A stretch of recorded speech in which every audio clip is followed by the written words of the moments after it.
Bugün ikinci qatımlıq açılgan Uyghur sotunun ahırkı basqıçıga qadam koyduk. Yani 21. asırda insaniyet karşı cinayet sadır kılatkan ve erki kırgınçılık sadır kılatkan bir hakimiyet. Yani Xitay Komünistik hakimiyeti ve Xitay Komünistik Partisi'ne ibaret. Bu hakimiyetinki Şarkı Türkistan'da yıllardan bu yan ettirvatkan bu cinayeti bulup mu 2016 yıldan başlap yol koygan Ceza lagırları siyasetinden ibaret bu kırgınçılığı halkara kanunlar dairesi boyunca, kategorisi boyunca sorak tartılışı, cevapkarlık tartılış gerek idi. Bu Şarkı Türkistan halkının, Uygur, Kazak, Kırgız, bütün halkının uzun yıllardan bu yan arzu kıp gelgen, istep gelgen bir arzu tilekleri idi. Ahir bunu royapka çıkagan bulduk. Bu münasebetle bütün Şarkı Türkistan halkını kızgın tebrikleyimiz çünkü 21. asırda muşundak bir projeni Şarkı Türkistan halkı cümleden Uyghur halkı royapka çıkaralıdı. Çünkü dünyanın her kandak caylarında okşaş bulmaydıgan derecede zulümler var, adaletsizlikler mevcut. Ama bu nurgulluğun adaletsizlikler, bu zulümlerini Şarkı Türkistan'da bugün yüz bervatkan bu erki kırgınçılıkla seliştiğil olmaydı. Şunun için dünya halkara kanun dairesi boyunca bula Xitayning bu jinoiy javobgarligi so'roqi tatilish kerak edi, so'roqqa tatildi. Biz bu ishga sababchi bo'lolganligimiz uchun aytib xursandmiz. Endi bu yerda bu sotninki eng oxirgi xulosasi 12. ayının başlarında çıkıdı.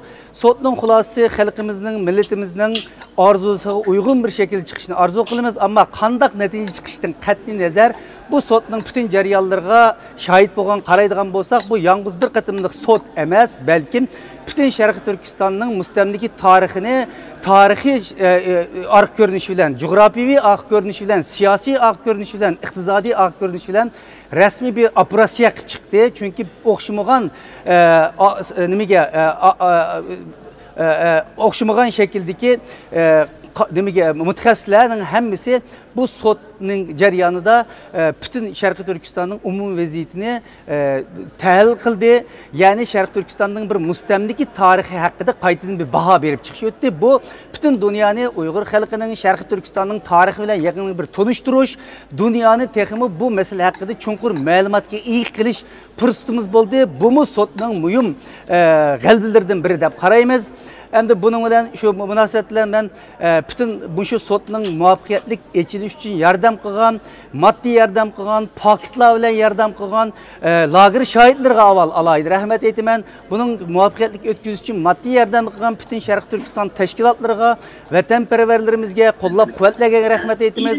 Bu sotun neçe 10 bin parça materyallarını İngilizce'ye tercüme kılıp sot heyetiga taqdim qilish yardım qilgan pidakar tercümanlarımızga, sot meydandagi tercümanlarımız rahmet eytimen. Bu ikinci qatımlıq sotda Qozog'istondan kelgan, bir tarafdan Xitoyning besimi, bir tarafdan şu davlatdagi bexatarlik kuchlarining besimi, yana bir tarafdan ba'zi guruhlarning hatta bu bir Uyg'ur soti sen bunaqa borma deb ba'zi qozoq qarindoshlarimiz besim qilganligiga qaramay shu jasoratni ko'rsatib bizning bir vijdoniy majburiyatni ado qilib sotga kelgan qozoq bu qatim jiqroq qozoq qarindoshlarimiz guvohlik berdi. Bularga alaydı.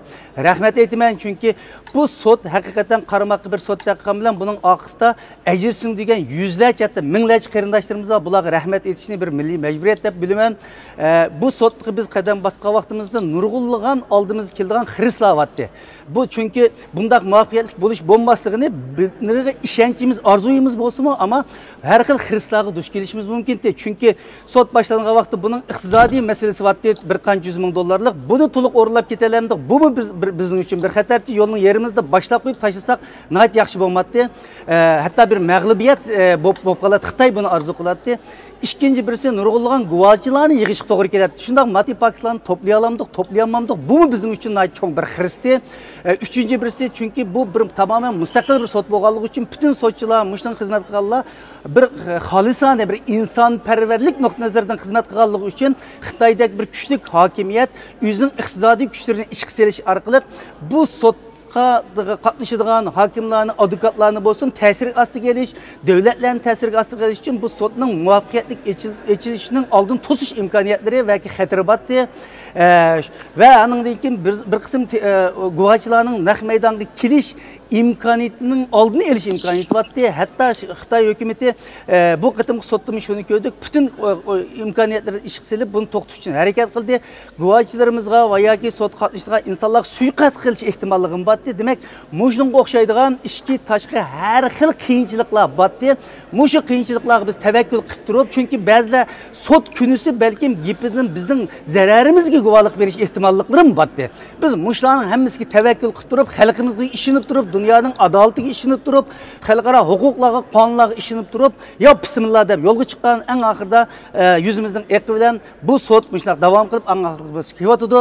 Shu bu munosabat bilan andan keyin bu sotning yana bir g'alabasini ko'ralaymiz. Xitoy hukumatı yillardan buyon Sharqiy Turkistondagi Uyg'ur qozoqlarni o'xshamaydigan suiqasdlar bilan bo'lib boshqarish siyosatini yo'l qo'yib, bir-birimizning o'rtasida ushshaq-tushshaq jidallarni terib, bir Sharqiy Turkistondagi butun Uyg'ur qarindosh xalqlarni bir-biriga dushmanlik urg'in sevatgan. Ammo bu jazo lageri boshlangandan keyin, bu sotdan keyin boshlangandan keyin bu Qozoq, Qirg'iz, O'zbek qatorliq mushu qarindoshlarımızdan bir-birimiz bilan go'sht bilan qonga o'xshash, so'ngaqqa o'xshash chambarchas bog'lanib ketgan taqdirimizning bir bo'lganligidan iborat bu reallikni butun mayli qozoqlar bo'lsin, mayli Uyg'urlar bo'lsin, mayli O'zbeklar bo'lsin, butun Sharqiy Turkiston xalqi nihoyat chunqur tunib yetdi. Bu sot mushu qaynashmini, mushu bir-birimiz bilan bo'lgan ittifoqlikni, qarindoshlikni kuchlantirishda nihoyat muhim rol o'ynaydi deb o'ylayman.